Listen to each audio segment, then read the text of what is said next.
Yay! Oh my gosh, I'm so excited. Okay, so if you don't know me, my name is Cassidy. I go by Cass, Cass-B, Cassie, literally anything and everything, and I am so excited to be here with you today. Okay, so this is going to be the first ever episode of Not For Nothing, which I cannot believe this is actually happening. This has been a dream of mine for what feels like forever, and the Lord really placed on my heart during this season that I need to be intentional with Him. The Lord's been like, no girl, you need to get up out of this lazy era and get some stuff done, because let's be real, I can sit here all day and be like, oh yeah, the Lord told me I need to write a book, and the Lord told me I need to start a podcast, the Lord told me all this stuff, and I will never do it because I'm just in my head and I'm like, no, everybody wants to start a podcast, everybody wants to write a book about their testimony, everybody wants to whatever, and it's like, no girl, that's just between you and God. God, specifically laid that just on your heart. So here we are. Welcome to Not For Nothing. The background may change here and there for different videos, but I just thought this would be so sweet for our first communication to be about what my life has been like. Honestly, introducing you guys to me and catching up. It has been so long since I have sat down and done anything on YouTube. Like, I have not touched my YouTube channel in like 3-4 years. And I'm so excited to be back and posting again and getting on a schedule and getting the podcast up and running. I'm so excited for that, literally, you guys. I am supposed to have a podcast mic, but it's actually in the mail, so we love that. So by the next episode, you'll have one. Like, you guys have no idea how much of a dream in the making this has been. Literally, it came to me a few years ago in a prayer meeting, the name Not For Nothing, because I really question my testimony a lot. I question a lot of things a lot. I overthink quite a bit, OCD. And I was just questioning a lot. I was questioning my relationship. I was questioning friendships at the time. I was questioning my relationship with God. I was questioning literally anything and everything. And the lady that I was meeting with was actually like, you need to stop and just take a breath and let's talk it through. So we talked it through, and she was like, I really feel like your phrase is not for nothing. And she's like, I see you writing a book. I see you breaking chains for other girls. And I see this really being a thing for you. And I thought podcasting would be an incredible way to extend a friendship, extend words of wisdom that I've learned from others. And I can already tell you guys, I'm already 3 episodes deep in Not For Nothing. And I've had incredible guests on so far. And the wisdom that has oozed out of these conversations with these people, I'm like, I had no idea that you were struggling with this. I had no idea that you walked through this. Like, it is going to be so intentional. You guys better hold on to your seats because it's about to get real. And it is so good. Like, every conversation I left, I was like, how did I not know this about you before? Like, this is crazy. So yeah, all in all, I'm super excited, and you guys should be too, because it's about to get real up in here, and I'm not in my lazy era anymore. We are getting stuff done, and this podcast is one of them, and I'm so excited. So let's get into it. Hey y'all, it's me, Cass-B. Welcome to the very first episode of the podcast. I'm so excited to be sitting here with you today as we chat about life updates, navigating singleness, and so much more. Just remember, girls, it's not for nothing. Obviously, today's episode is going to look a little different because I'm not with somebody, and it's just me today. So you get a single girl on a single podcast, which I was not planning on going public about my single status. To be honest, I was going to keep that to myself. I was not proud of that by any means. I was kind of humiliated and embarrassed because it had been something, truthfully, I had been putting off for a long time because I was so conflicted with it, and I was dealing with a lot of doubt, and I was dealing with just a lot of conflict on the inside, like internal and mental conflict that I thought was from the enemy, but it was really the Lord telling me to close that chapter. And I didn't want to because it's uncomfortable. You don't want to be single. Nobody wants to be single in their 20s. Nobody wants to not have a boyfriend, not have a husband, not have a family, like all that kind of stuff. And what I'm slowly realizing is people do want to be single in their 20s. I would love to be single in my 20s and experience life, and not saying anything bad about the other person, because obviously I'm very public. And years ago when I started dating Carson, we made our relationship made our relationship very public on social media. And I'm very thankful for everybody that was able to follow along over the 3.5 years of our relationship. It was sweet. It was for a reason. And I loved every minute of it. But at the end of the day, if God's telling you to leave something, you need to be obedient. And I truthfully was just not. But at the end of the day, he's just not my person, So anyways, all that being said, I was not ready to go public about my dating status. So you're going to hear in some of the episodes that come up, and I'm talking about it, and I'm kind of dancing around the idea of me being single because I didn't plan on it. And it wasn't until last week where somebody commented something on one of my videos and was like, are we going to address your relationship? And I was like, I guess I should probably talk about that. So I made a video talking about my breakup. wasn't the best executed and the best like lighting, and I had makeup on and my hair was done on fleek and everything. No, I literally looked like a mess. Literally had like greasy hair, or maybe it was wet, I don't know, something was going on with it. And then I had my glasses, I had no contacts in, I had no makeup on, like literally dressed so casual, which this is casual, but like it was pretty bad. And I was like, I didn't want to come on here and talk about this yet because I wanted to give him time to heal and I needed time to heal. And honestly, when you go through a breakup like that, you need time for the both of you to heal before speaking on it, because sometimes you can speak out of turn, or not out of turn, but like sometimes you can speak out of pocket when you haven't had time to heal and process. Because if I would have been able to talk about the relationship, I fear that I might have said things that I would have regretted right out of the gate. Whereas I had time to heal, I had time to process, I had time to consider what I was talking about. And I was like, you know what? I need to protect the other person more, because truthfully, whenever Carson walked into my life, he didn't have a lot of social medias. He didn't have like a big social media presence or anything like that. I was the one who carried, the social media thing on my platforms. I had the following, and I was like, do you want me to post us? Do you want me to talk about us? And he's like, sure, I don't care. Like, he was supportive. And I took that as like, okay, I'm going to post a lot about us. And people got attached. People got familiar with us. And that was such a beautiful thing. I'm so thankful for you guys. And I'm so thankful for everybody who was loving towards us and encouraging. We couldn't have done that season of our life without you guys. But at the end of the day, to backtrack 3.5 years and say, hey, we actually broke up, is kind of embarrassing. And it's not embarrassing because of the person. It's embarrassing because you literally wrote all these really sweet, intimate, personal things that should have been said to the other person, not on social media, reflecting. This is me reflecting. But instead you did it, and you made it public, and you made it to where people could read it. And now you have to kind of like go back and undo those things. And it's awkward and it's weird. We had honestly been broken up probably about a month or two at this point. And I was like, how do I go about telling people that we broke up in not a weird way, but also I had people asking what happened to us. So it's like kind of my duty, but it's also my fault that people ask about what happened, because I was so social about our relationship. I was so public about it that it wasn't a surprise that people were asking, right? So naturally I made a video about it, and I was like, this is the first time I'm talking about it. And the feedback was really, really sweet and encouraging. It was things that I needed to hear. It was things that Carson needed to hear. And it was very sweet. And at the end of the day, Carson and I are fine. We're very much still friends, and we want and pray for what's best for each other. And that's what's most important. And personally, I've never been in a relationship before where it's ended on good terms, and it's ended to where we're both like, I love you. I know that you love me, but we want different things in life. And I'm going to pray that you find those things. And I pray that you find the person that makes you happy, and that we're both being obedient to God, because we had reached a moment where we were like, we need to find out whether or not we're supposed to end things or whether we're supposed to pursue each other. And we just both left with, honestly, like so much confusion. We were like, I don't think confusion does not come from the Lord whatsoever, but especially in relationships, like you shouldn't be questioning everything that we were questioning. And so that's when we decided to call it off. And yeah, it's been a crazy roller coaster. So all that to say, it has been a while since the breakup happened, and I wasn't prepared really to start talking about it on social media. And I sat down at my counter one day, and I was feeling it. I was feeling all the emotions of what I was going through and what I was experiencing. I was, in the middle of feeling emotions and feeling it out for like, now I'm single and I have these guy friends, and how do I feel about these guy friends? And did I know I felt this way about these guy friends? And not in like a, I want to pursue something with you way, but like learning about them on a deeper level, and like all of these things I was feeling. And the Lord was telling me slowly but surely, like, Cassidy, you need to hang on. Like, you need to stay single. This single period is not for waste, and I know that for a fact, and I know that I'm meant to be single in this season of my life. But at the same time, it's hard. When you exit a relationship, you're automatically looking for something to fill that void.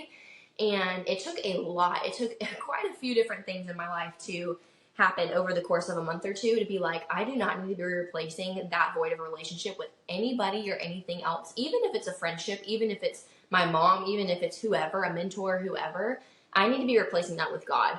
And that's another thing in our relationship that Carson and I were very serious about, of like, if we ever get to a point where we're like, are we like prioritizing ourselves over God? Like, are we idolizing ourselves? Like, are we so codependent that like we're not even dependent on God anymore? If that ever happens, we need to call it quits. And I truly feel like in our gut and in our soul, we knew that was happening. And we just both needed to work on that. And so moving forward, I was like, okay, moving on, I cannot have this codependency. I cannot, on anybody, any earthly person, rather than God, right? I was sitting over on the couch the other night, and it was literally like 9 o'clock at night, and I was drinking my tea. I had probably had some version of this pneumonia stuff going on. I don't have this deep of a voice usually, so I have a very higher pitched voice. But anyways, I was sitting on my couch, and I was like, I'm gonna make a video and talk about singleness and how every guy isn't for you. Because going through that as a single person for the first time in years, you're like, okay, wait, this could be my future husband. And it's like, no, not every guy is your future husband. You can also have guy friends, but also you can learn from these guy friends and be like, it's not actually what I'm desiring in a future husband. And so thank you for putting that on my list. I can cross off, you know what I mean? So like you can learn and take things from different people. It doesn't always have to be that serious. Like you don't always have to look at a brother in Christ and be like, oh my gosh, like you could be my future husband. And it's like, no, God actually just put you in his life just to be a sister in Christ, not to be a distraction for the either of you, unless God was like, pursue this person. But if he doesn't, he's sincerely just a brother in Christ. Anyways, I made this video the other night. I'm sipping my tea. I'm losing my voice. I feel super sick. I literally had no makeup on. I was fresh out of the shower, like everything. Made the video, posted it, didn't think anything about it. Woke up in the morning and it had 50,000 views. And I was like, okay, what is going on? I did not intend on posting something and it going viral about my singleness this quickly. Like, I was not ready to talk about that. And then woke up the next day and it was at 200. And I was like, what is happening? I got all these DMs, all these girls like messaging me, texting me, commenting, being like, what do you think about this? What do you think about this? And I was like, oh my gosh, I have such an influx of questions. So this is why we're making this just an actual podcast episode, where I'm just sitting down and talking about my singleness and answering questions that you guys have that I've seen over the past few days. And then I returned to the kitchen bar a few days later and made another video about like how to know if the guy that you're pursuing is a man of God. And that went viral. And I was like, okay, I guess everybody's hungry for the same information, because girl, I'm right with you. Like I'm looking up like how to know if this guy is a man of God, like whatever. So I wanted to share my experience of how I found a man of God previously, but also what does my search look like now that I'm single? And also some of my experience that I've had in this dating pool, because now it's a little different than it was years ago, and we're more mature, we're older, we're not coming out of our teen years, we're graduated. Like I'm a college graduate now, which is insane to say. I'm a college grad now. I'm working full time. I am living in my own apartment now. I pay a lot of bills. I travel a lot for work. I, work in a very software tech, corporate America job, and I do a lot. I'm adulting a lot. And so that looks different in relationships now. Like in high school relationships, we really didn't care if you had a job or not. Now it's like, do I work more than you do? Or do you have a job? Or are you living on your own? Or are you living with your parents? Like all these things are now things that we all have to consider that we didn't have to consider before, So it's definitely a different realm when you start dating in your 20s. And that can be scary for some people.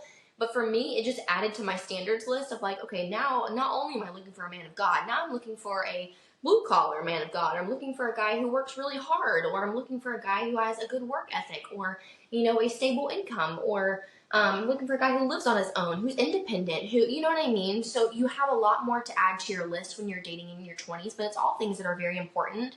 But it's just part of dating as an adult. And that's kind of scary, but it's kind of empowering too if you look at it that way. I just kind of want to head this off at the pass and say I still love Carson. We are very much friends, like I said earlier, and nothing that I speak about I want to come off in any way, shape, or form that is, derogatory or rude or mean or talking down upon anything. I think he's an incredible man of God, and he led me in such a great way during our relationship, and that's that period. I'm talking about previous relationships and everything like that I've been through and experiences that I've walked through. And so here we go. So the other day I was in my kitchen. Again, I'm often in my kitchen. And I was walking around. I was like, Lord, I feel so anxious right now. Like I feel so convicted. Like I had a situation in my life come up, and I was just walking around my kitchen, and I was like, I feel like I did that so wrong.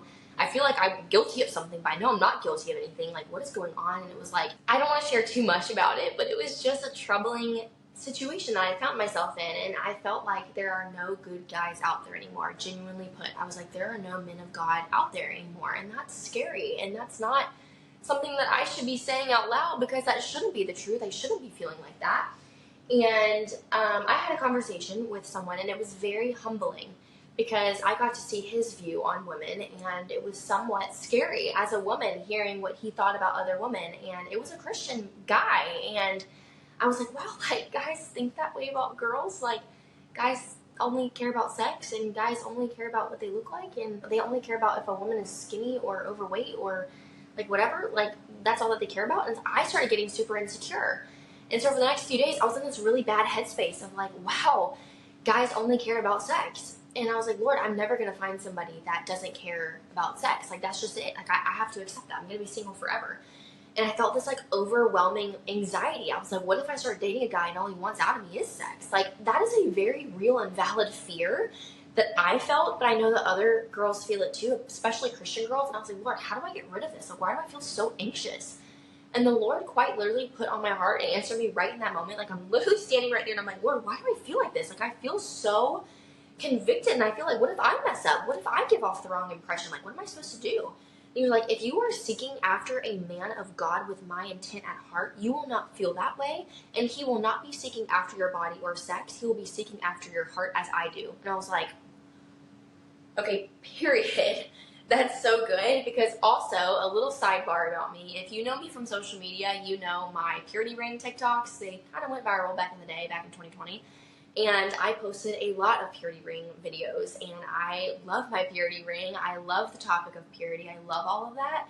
And I am keeping myself for marriage. I'm waiting for marriage. I made that promise to myself around 8th or 9th grade that I would stay pure until marriage, and I'm very set in my ways on that. Now, am I a sinner in need of grace? Yes. Have I fallen short before? Yes. Am I perfect in every way, including sexual and relationships? No, absolutely not.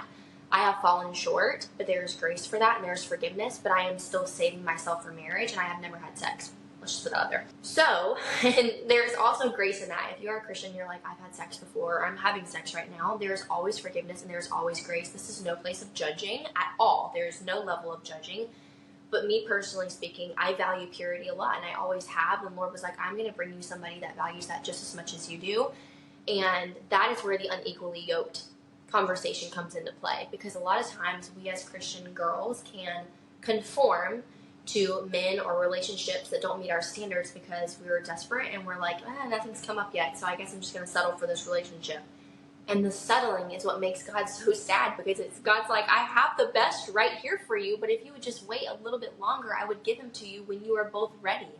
But settling says that we don't trust God's timeline and we're trying to act like God. And even the other day, I was convicted of it, and I was like, oh, Lord, I need to work on my heart. I need to work on myself, like that. And here's the thing about waiting is there's a biblical view of waiting, and there's a worldly view of waiting. The biblical view of waiting looks like we are eager, we are expectant, we are looking after something, we are looking to something. We know God is going to provide because of the God that he is, so we are so excited to see what God has in store for us. It is something that it's an action that we do every single day. Like, this is something that we look forward to. We are taking action steps, but we are also taking tangible steps and doing something with our waiting season, right? The worldly view of waiting is, oh man, I'm not dating anymore, and I don't have any like good candidates, and I haven't met any guys that I want to date, and so I'm just here. I'm wasting away my 20s. I'm not doing anything in my 20s, and it sucks. I barely have any friends. I'm going to the bars, trying to meet guys, and I'm on dating apps, and here I am. What I just said at the end, dating apps. We'll talk about that for a second, because again, this is a no shame, no judgment zone, sister or brother, whoever's watching this, because me and my testimony, we have our fair share. So with dating apps, I've used dating apps in the past. Am I proud of that? I don't know. I don't know how I stand about dating apps, because I have friends who've met their significant others on dating apps, and that's great for them and it worked for them. Personally, I have not had that experience with dating apps. Do I think that good things can come out of them? Absolutely. I've met, a handful of people that are good, decent people. I just personally have not had that experience. And I honestly feel like, this is, again, my personal opinion, but I feel like dating apps are kind of rushing God's timing. And it's kind of saying, I'm tired of waiting, and I want to see what's out there without actually pursuing life every day and like what that looks like. And that's a scary place to be, because now you're like, God, I don't want to wait for your timing, but I also don't want to get out in the community, and I don't want to get out and serve, and I don't want to go to church and meet people organically, so I just want to sit at home and do it, because I might be a little tired of waiting, and this might have entered into my lazy season. I'm gonna step on some toes, don't be offended, because that was me too. I felt the exact same way. It's hard to navigate the dating app language, because you're like, oh, I'm a Christian and I'm on a dating app, and there's Upward, and I was on Upward for a little bit, and I didn't really like the feel of Upward. I didn't like the feel of Hinge. I didn't like the feel of dating apps whenever I got older, because I was like, this feels like I'm trying to play God. Like, it feels like I'm looking at people's outsides. Like, I'm judging somebody's outside rather than getting to know them on the inside. And that's where, for me, the line was drawn, where I was like, I would much rather get to know somebody on a more personal level and understand their heart rather than judge them based off of what they look like. Because I would hate for somebody to judge me based off of that, but I've signed up for that on this dating app. You know what I mean? With the whole dating app culture and stuff, I think it's made it harder for us to find somebody with those genuine intentions, because it's hard for us to lay eyes on somebody. It's hard for us to meet somebody. And in our generation, we meet people through social media all the time, so what's different with a dating app, right? I just feel like a dating app, you might be playing God because you're tired of his timing. We're just going to leave that there, and we're going to move on, because that's just my opinion. Anyways, the Lord was like, I'm going to provide you with someone that has the same pursuit of purity.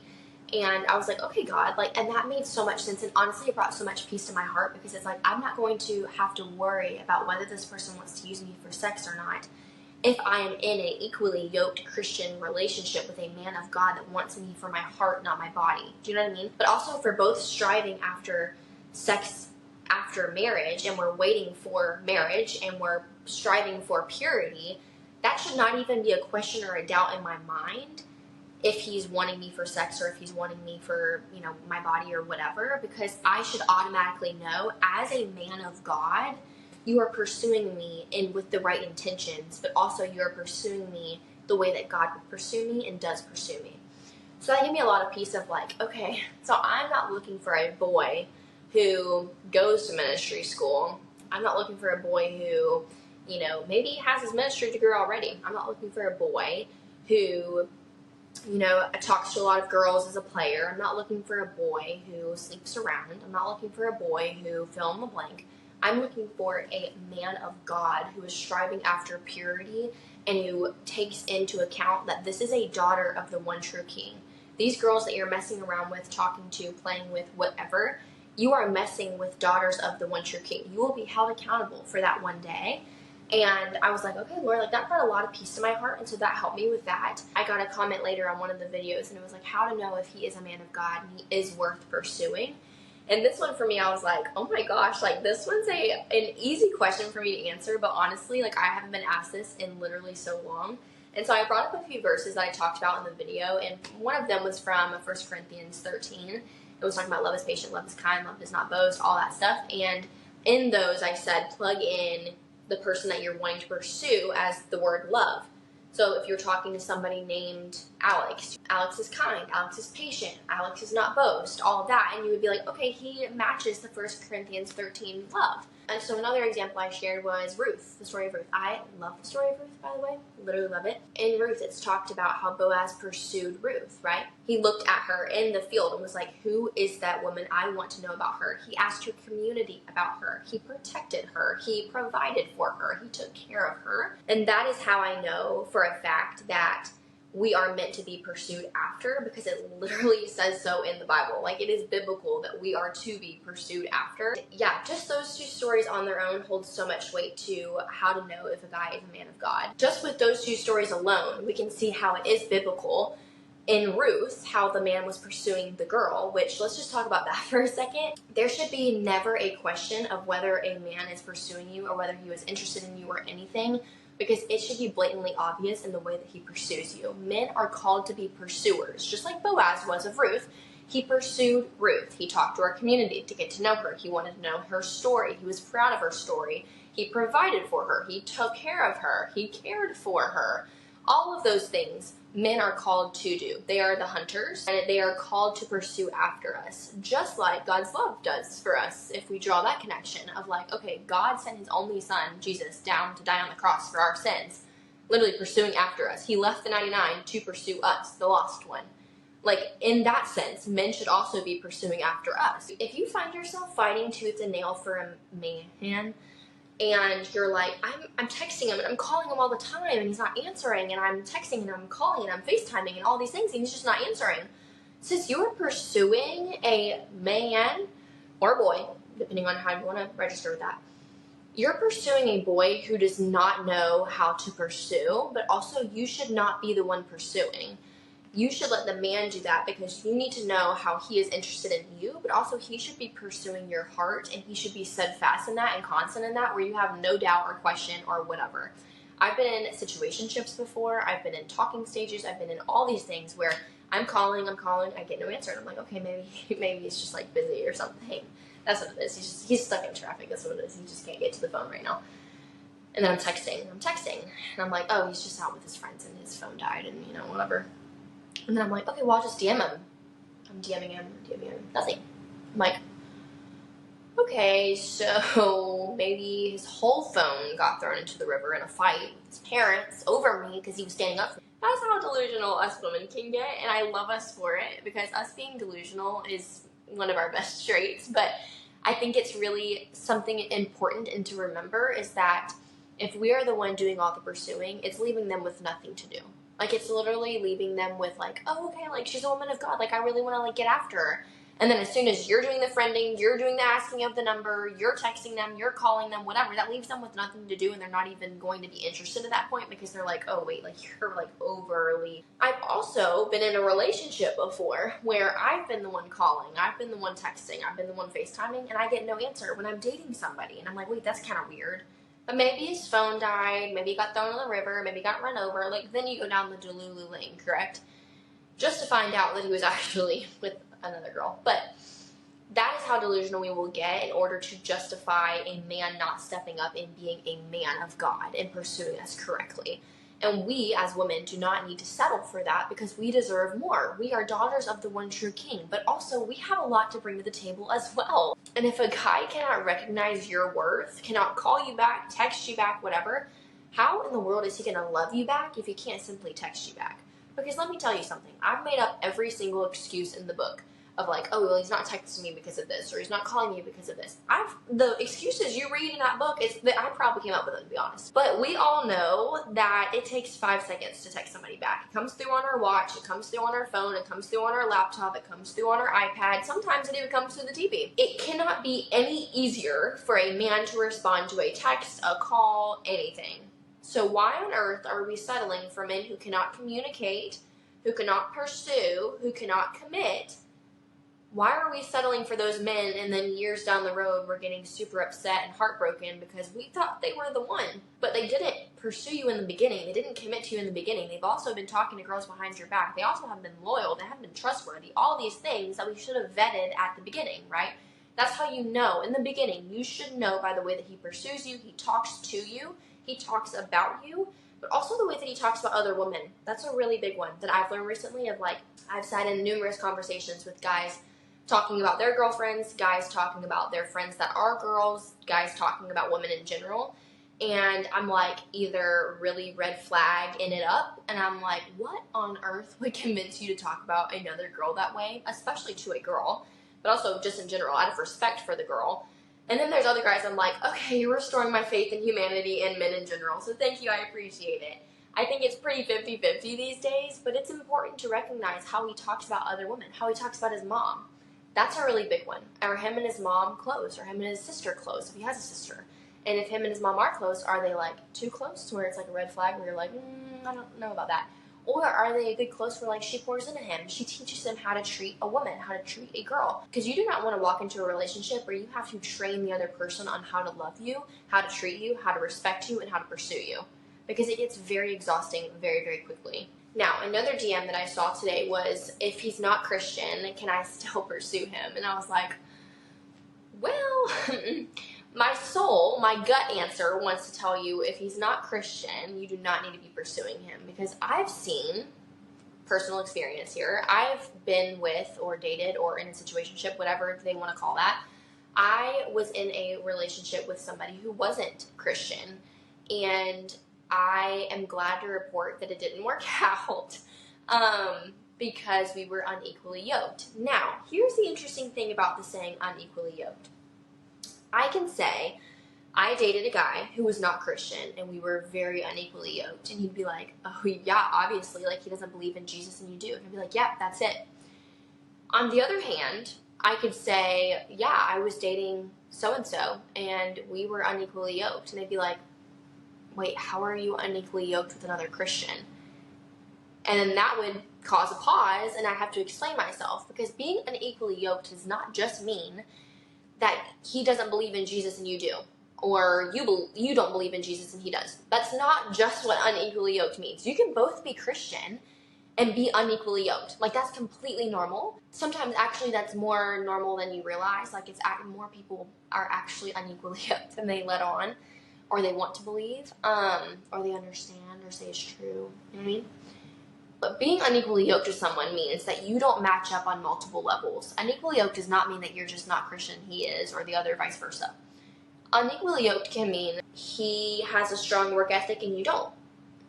He sees finances one way and you see them another way. He wants kids and you don't want kids. He wants to be engaged and you don't want to be engaged, or you don't want to get married soon. He has a different timeline on his life and you have a very different timeline for your life. You love to travel. You love to spend money. He doesn't like to spend money. He doesn't like to travel. Those things, in the end, can make you unequally yoked. As much as you want to fight me and argue on this and be like, no, Cassidy, but like, if they're Christian, like, he loves me like he does, like, I swear it'll all work out. Okay.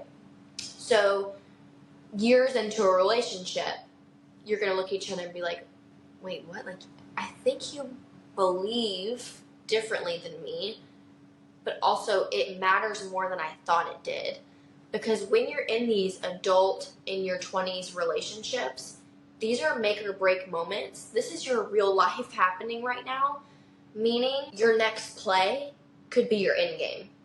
Like, we're not in high school anymore where, oh, I'm dating, like a football player, and it's like super hot, but like he comes out of practice and like he's all sweaty and like comes over to my car and like, gives me a kiss and like, oh my gosh, it's just so cute, and like, yeah, and then we're going to homecoming together, and then he's definitely going to invite me to prom, like 1,000% going to invite me to prom, and like all these, like, it's just going to be so cute, like all these pictures, like I literally cannot wait.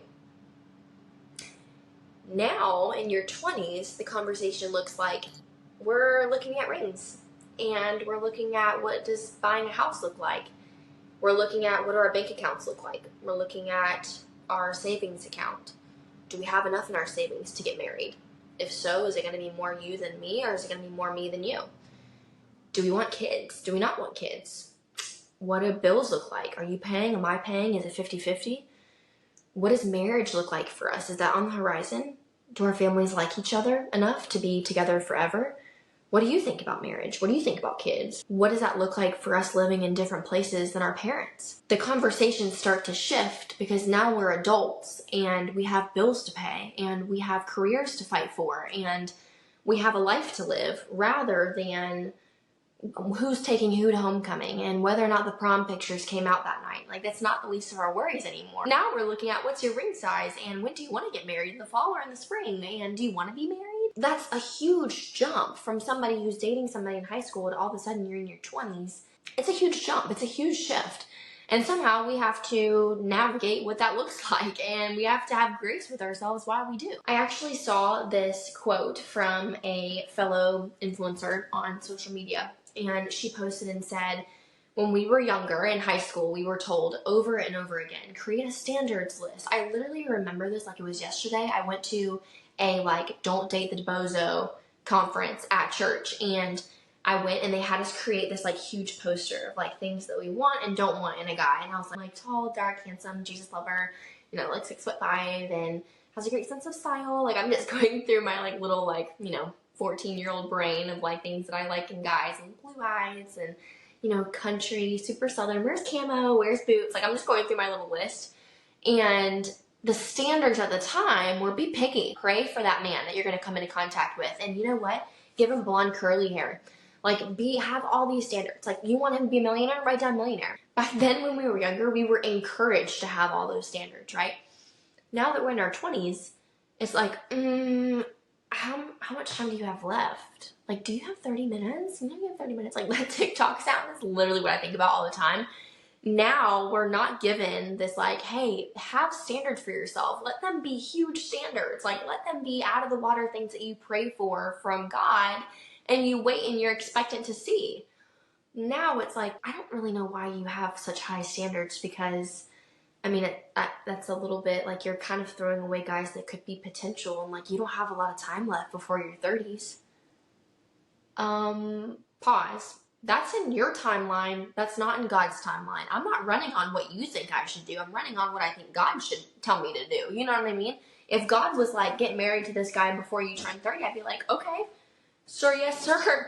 I will get married and I will obey you. I will be obedient to you because you're my Father in heaven.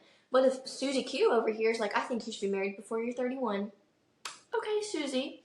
Well, which candidate would you pick for me? Then you're giving that God role and that God position in your life over to somebody who is not God. At the end of the day, Susie's opinion does not matter in your life, in that person's life, or in anybody's life. Only what matters is God's timeline for your life, and you cannot rush it without the consequences. If you were to rush into a relationship, start dating somebody right out of an old fresh one. Let's give an example. And let's say, like, fresh out of a relationship, I was like, you know what? I'm ready to date again. I'm seriously ready to date. So I went on a dating app, I found a guy, I matched with him, and I was like, you want to go get pizza tonight? And he was like, yeah, I guess so. So we met up for pizza, and I'm really feeling it. And I'm like, oh my gosh, like I'm so involved with this guy, like whatever. The end of the date comes, and he's like, okay, you want to go back to my place? And I'm like, oh, no, I'm good. Like, I'd rather, like, you know, kind of be taken out to a nice dinner, like, next time or whatever, you know, like, have that standard for yourself. Oh, okay. Well, that's okay. You get back home, he goes back home, you don't hear from him, he doesn't call, he doesn't text. You're questioning every single thing that you did. You're like, was my outfit cute enough? Did I say something weird? Did I laugh weird? Was my face odd? Was there food in my teeth? Like, literally, you're thinking through all the things. And what you slowly come to realize is maybe you're not healed enough from that past hurt. And then what actually comes out of it is you realize you're kind of talking about your ex too much to this other guy because you realize you haven't healed yet. And that's normal. And healing is encouraged. I encourage you to take time to heal. And everybody's healing process looks different, right? Somebody could get out of a relationship and get on a dating app and not go on a single date, but wants to look at what the dating pool looks like. Somebody could get out of a relationship and cut off all communication with like friends and be like, you know what, I need my solidarity time. I need to reset with God. Somebody could get out of a relationship and go to Hawaii, which, Lord, I wish that was me.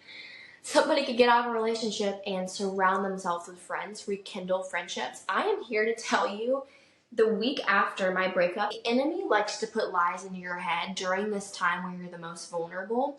And when I was going through the thought of like, what if we broke up? What if like all these things? The enemy was like, if you broke up, you know you wouldn't have any friends, right? Like, you know that like you'd be all alone. You wouldn't have anybody to talk to. You'd be doing stuff by yourself. It'd be so lonely for you. That is what he was feeding me in my head. And I was literally believing it. I was like, you know what? You're so right. I don't have quality friends. Like, I don't. And this guy is all that I have. And I've put all of my eggs into his basket of being so codependent on him that I don't even do stuff by myself anymore. Literally, after our breakup, I was like, can I just go to the store and like, do I shop by myself? Mom, can you like come shopping with me? Because I'm a little nervous. Like, literally, I had to retrain myself on how to be independent again. And that's the scary thing about like breakups and stuff. It is scary. And I'm the first one on the front line telling you it's going to be the most terrifying thing that you do, but it's going to be the most rewarding because you learn so much about yourself. You learn so much about you and God's relationship dynamic. You learn so much about your family. Like, I spend more time with my family now than I ever have, and I'm so grateful for it.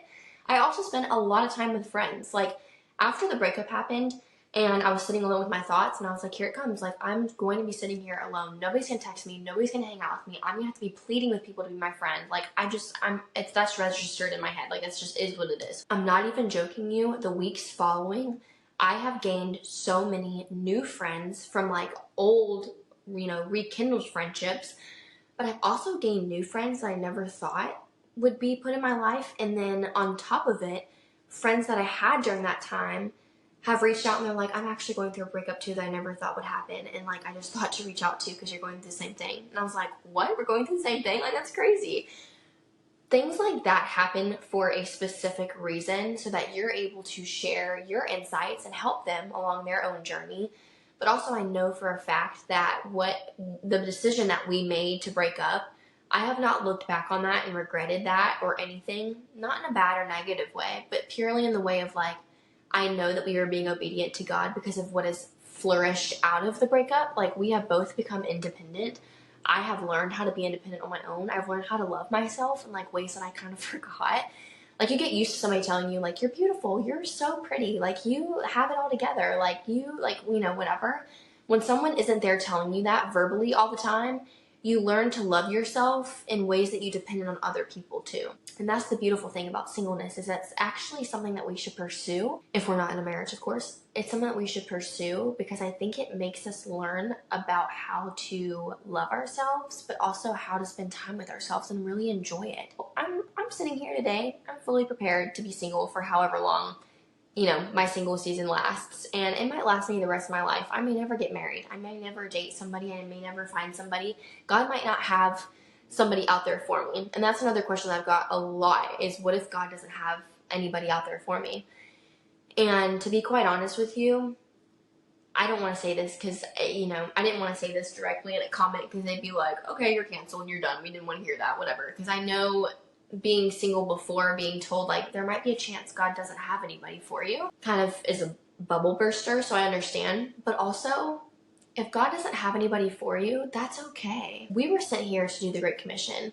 Our one goal on earth was to be disciples, to make everybody know Jesus' name, to grow the kingdom of heaven. That is our one goal. And the beautiful thing about that one goal is it kind of spreads out to, you can get married, you can date, you can have a life, you can grow up old together with people, you can make friends, you can have a job, you can have a career, you can do fun things, you can ride roller coasters, for heck's sake. Like, there are a lot of things that fall underneath that. This is your purpose on earth. But at the same time, our goal in life should not be, yeah, I'm waiting on God's best for me. Our goal should be, I'm striving to have a relationship with my Lord and Savior, and whoever comes in the middle of that and shows up and pursues Him just as hard and pursues me while I'm pursuing my God, that's somebody I should take a step back and be like, wait, maybe I should pursue something with that person. Maybe there is a future with that person. If you are running your race and somebody comes up and runs it just as hard as you're running, and you look over and you're like, wait, you're a Christian pursuing after Christ, I'm a Christian pursuing after Christ, we both think each other are attractive, maybe we should see if something's here. That is what the goal should be. What we have become accustomed to is this, like, whole waiting season mantra, which I've fallen victim to it too, of like, oh yeah, I'm in my waiting season. Like, yes, we are in our waiting season as girls if we are single. But at the same time, that's not our identity. That's not a patch that we have on our chest or a sticker that we have that says, hi, I'm in my waiting season. We are waiting as Christians. We're waiting to be called home. We're waiting to experience heaven. We're waiting to experience what eternity looks like with our Father. We are always in a waiting season, despite whether we are dating somebody or married to somebody. The actual beautiful thing about this is that when we are pursuing after Christ so hard, I have no doubt that He will send someone our way that pursues Christ just as hard and pursues Him just as hard, because I can see Him up there being like, oh wow, like, she's running at this speed and he's running at this speed. They actually live in the same town. Like, I should make their paths cross. Or maybe he's like, oh yeah, they're going to meet each other in like a year and it's going to be great when they meet each other. I'm of the camp that our lives have already been laid out, and He's already planned out every single aspect of our lives, and He's just watching it all unfold. So, like, while we're sitting here and being like, Lord, can you hurry up? God's like, literally, child, have patience. It's coming. Like, I've already planned it. Like, us praying, like, God, can you please hurry up? Can you please hurry up? That's not going to change His plan. His plan is already set in motion. Us praying for God to hurry up is like us saying, I don't trust in you. I don't trust that you have best. Us settling is like, God, I don't think you have somebody out there that meets all my needs and that meets all my wants and that, like, all my standards. I don't believe that you have somebody out there for that, so I'll just go ahead and settle with this guy. And God's like, it's just not in the right timing yet. He's out there for you. I literally have it planned right here, but you're not in that season yet. I can't, all of that hasn't been done yet because you need to grow. He needs to grow.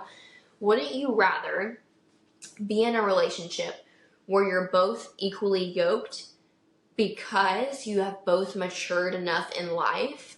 I can tell you with a shadow of a doubt that my previous relationship, if we would have met and dated earlier on in high school, if we would have dated back in high school, we would have lasted maybe 6 months, maybe not even. Like, we had to take time to mature and gain independence on our own before we dated to learn about ourselves. Now, do I think that both of you need to be living like these crazy independent lives and like all this stuff? No.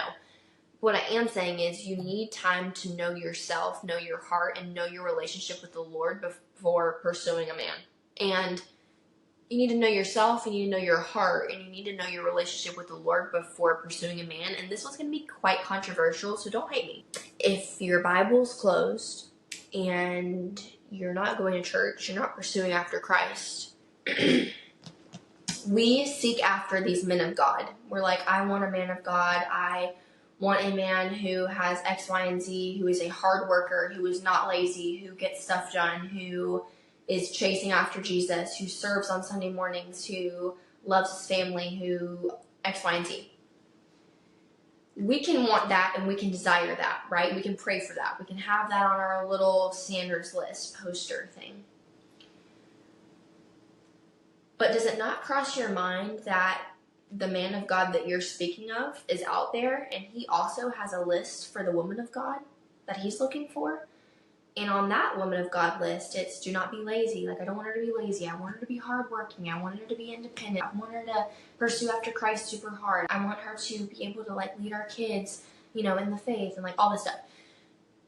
Do you not think that in order for us to want or desire a man of God, that we also have to be a woman of God? Meaning, we have to be actively choosing church. We have to be actively choosing Jesus. We have to be actively choosing to live out a walk of faith and not shame. We have to be actively choosing to walk out a life of faith rather than a life of fear of what if God does not provide. What if we woke up one day and we're like, God, I know without a shadow of a doubt you're going to provide for today, and I don't have any worry about that. And that's that. How beautiful would it be if our heart posture every day was, God, I know you're going to provide. Period. It's not, I know you're going to provide a husband. I know you're going to provide me with kids one day. What if our heart posture every day was, I know you're going to provide me with a husband. I know you're going to provide me with a family. I know that you're going to provide me with kids one day. I know that you're going to provide me with a perfect health status. I know that you're going to provide me with a living situation. I know that you're going to, like, all these things.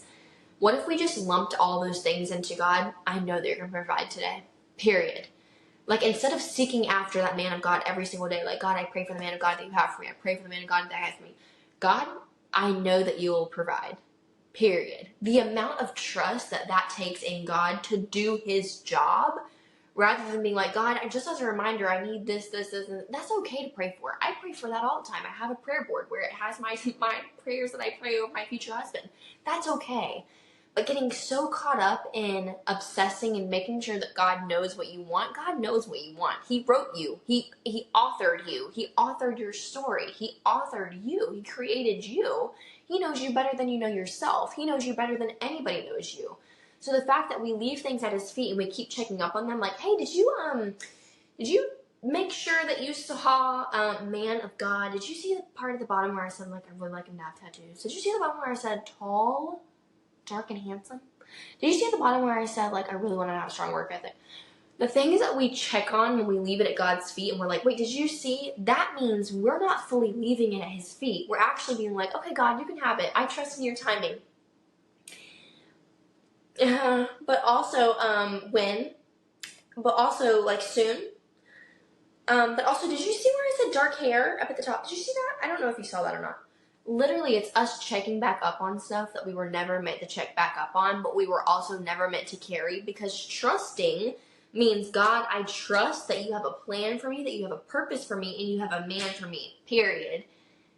Us checking back up and getting impatient and going on dating apps and being like, oh, Lord, like, I really be trusting you out here. Like, oh my gosh, he's really cute. I really see potential with him.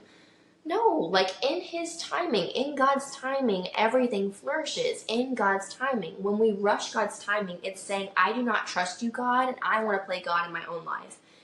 I don't know about you, but as soon as those words and those actions come out of my heart, I'm like, okay.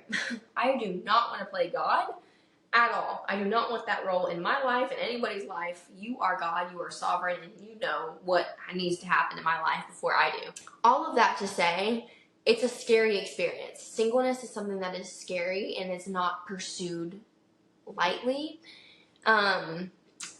Singleness is scary. Singleness is not something that people desire, and I'm gonna be real, I think we should all desire singleness more, because I think that it teaches us about ourselves.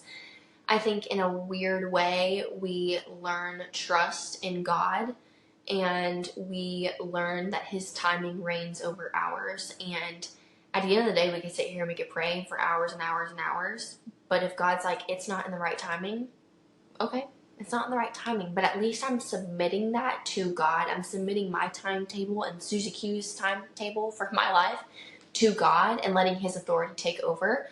And also, I mean, can I just be real? Like, you do not need a man to define your worth. This badge that we have started to wear where we're like, yep, I'm single. Yep, I'm in my waiting era. Yep, I'm not dating anybody. Yep, I broke up with my boyfriend a few months ago. Like, whatever it is. That has become part of our identity. That was never meant to become our identity. Because here's the thing, is that once you accept that as your identity, you're accepting that God has not provided for you as he should. You're accepting like, yep, I'm in a waiting season. That's where I'm at. That sounds like, yep, God hasn't provided for me. Like he said, God hasn't given me that guy yet. I have prayed and, there he is. Like, you're waiting on God. We are not waiting on God. We're not waiting on the man of God to show up in our lives. We are pursuing after Jesus, and whatever comes up in the way of that, whatever guy pops up and we're like, oh my gosh, where did you come from? Or maybe it's a friend that you didn't realize had those feelings, or whatever it is in its own timing. When you're pursuing after Jesus, everything else will fall into place. You won't have to worry about like, well, I need to find a husband really bad. No, when you're pursuing after Jesus, God will provide that if it's in his will for you. But also these identity things, like we do not need to be carrying a label of shame when we say that we're single. We need to own it. If you are single, heck yeah, I'm single because God chose me to be single in this time of my life, and I'm okay with that, and I'm really happy with that. Like, someone the other day was like, do you like living on your own? And I was like, literally had that face after they asked. They were like that, and I was like, yes, I actually love living by myself. Really? Why? I don't know. Let's see, I can go to bed whenever I want. I can make whatever I want for dinner, even if it's a bowl of goldfish. I can have unlimited Rice Krispie treats and no limits to Rice Krispie treats. I can have a Coke for breakfast, lunch, and dinner if I wanted. I have a patio. I can sit on my patio and nobody can tell me not to. I have my own laundry room so I can wash clothes whenever I want to. I have my own OCD habits, so like cleaning the floors every day I can do and nobody has to judge me. But also I love being by myself because I've taught myself to love being with myself, because before I was scared of being alone because I was scared to confront whatever, and now I'm happy to be alone. I'm excited to be alone. One of my favorite things is actually going to the grocery store by myself. And for me to say that, like, if you would have asked me last year, like, have you been to the grocery store by yourself? I'm like, oh no, no. I go with my significant other. I go with my boyfriend, whatever. Now I'm like, oh my gosh, I'm going to the grocery store this week. I'm so excited. Like, I love the grocery store. I love shopping, obviously retail therapy, but like also shopping for groceries by myself is so much fun. Like, I love doing that. I love cooking. I love nourishing my body. But by the same token, I love being with myself because I've grown to love myself. I love my music tastes. I love my humor. I love spending time by myself. I love spending time with Jesus, like doing my devotionals in the morning. I love cleaning my apartment. I love whatever it is. I've learned to love it because that's the season that I'm in, and I've had to embrace the singleness. You cannot erase the fact that you're single, but you can embrace the fact that you're single and embrace the fact of this is where God's called me to, and I'm going to be content. I'm not going to wish every single day that I had a boyfriend, wish every single day things were different. I wish I was married. I wish I was with kids. Instagram and social media will be literally one of the hardest things that you'll have to tackle when you're single, because you're scrolling and you're like, oh, my friend's pregnant. That's so sweet. I'm so happy for her. Oh, another friend's pregnant. I'm so happy for her too. Oh, a friend just got engaged. That's really sweet. Oh, that friend got married? Oh my gosh, wow. Okay, and another engagement post, another baby post, and another baby post, and a birth post. And now you got a house together. And slowly but surely, it will start to affect you. It's social media. It's just the way that it does. It's just the way that it works. But having our content and our joy found in Jesus while we're single prevents us from feeling jealous, and instead we feel genuinely happy for that other person. I can say, as soon as I became single, like 3 people announced that they were expecting, and I was like, everybody hold on. Why is everybody saying that they're expecting a child all of a sudden? Instead of sitting here being so jealous and like, oh my gosh, I wish that was me, I wish I was a mom, I wish whatever, I know, A, that I'm not capable of being a mom right now, so the Lord was really looking out for me in that way. And B, I have a lot more that I want to accomplish in life before I become a mom, before I get married, before, whatever happens. But C, instead of sitting here and being jealous or doubting God's, true will for my life, or doubting his timeline and being like, God, I know better. I should have been married. I should have had kids by now. Instead of doing that, I wrote them letters. I wrote them down on my prayer board. I pray for them every single day. I write them letters. I make them care packages. I actually have one I need to send off right now. And I'm okay with that. And I think that's even more beautiful sometimes than wishing that we were in that season instead of embracing other people's seasons. And I know that's hard and it's going to take some time to adjust to, but it is truly beautiful, and it is a gift to be single, and we should be thankful that we are in the singleness, because sometimes God brings us into a single season in order to have no distractions when he's with us. I know that's a big pill to swallow. Even in godly relationships, sometimes they can be distracting from God, and you can put them up on a pedestal, you can be codependent, you can prioritize them over Jesus, to where you're spending more time planning out your days with that person rather than spending time with him and planning out your time with him. To where he's like, nope, I want you all to myself during this season. I need to grow you in some areas. I need to, spend some time growing your heart, growing your faith, growing your trust in me. And he wants you all to himself. How beautiful is that? The fact that you can wake up in the morning and be like, Jesus, I want to spend time with you. And you can sit down and he's right there. He's accessible every single morning, every single day, every single night, all times. Literally, I'm about to end this podcast, edit it for a little bit, go sit on my patio and talk to Jesus. Like, how beautiful is that we get to talk to the creator of the universe, but also, more importantly, the creator of the universe is our Father, and he's not withholding any good thing. We can get so caught up in the singleness thing of like, oh, well, now that I'm single, like, God's just holding out on something for me, and like, he's just holding on to that good guy because, I'm mad or I'm not good enough or whatever. No, sis. He's actually just not ready to give you that yet because he knows that you're not ready. That's the beautiful thing, actually. Now that I'm like thinking through this, is that the fact that God knows that we're not ready and he doesn't give us more than we can handle. Because to be quite honest, if God gave me a relationship right this second and was like, this is your godly man that you've been asking for, here, you're so excited, right? I'd be like, yeah. And then we'd start dating and I'd be like, okay, wait, I don't think I was fully healed from that last one. And I need to work on myself because I don't think I'm fully ready for that yet. And that's what would happen. And then we would fumble the bag. And then we would, something would happen in the relationship where we're like, dang, I wish I could take that back. But dang, I don't think I was ready for this yet. I wish I would have been better prepared.